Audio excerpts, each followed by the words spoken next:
प्रियङ्गुकलिकाश्यामं रूपेण प्रतिमं बुधं सौम्यं सौम्यगुणोपेतं तं बुधं प्रणमाम्यहम्। ॐ ब्रां ब्रीं ब्रौं बुधाय नमः।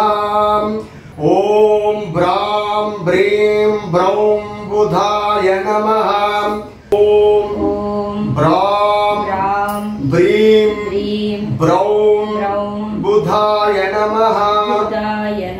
ॐ ब्रां ब्रीं ब्रौं बुधाय नमः।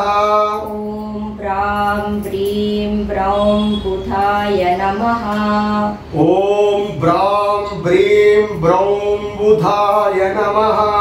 ॐ ब्रां ब्रीं ब्रौं बुधाय नमः। ॐ ब्रां ब्रीं ब्रौं बुधाय नमः। ॐ ब्रां ब्रीं ब्रौं बुधाय नमः।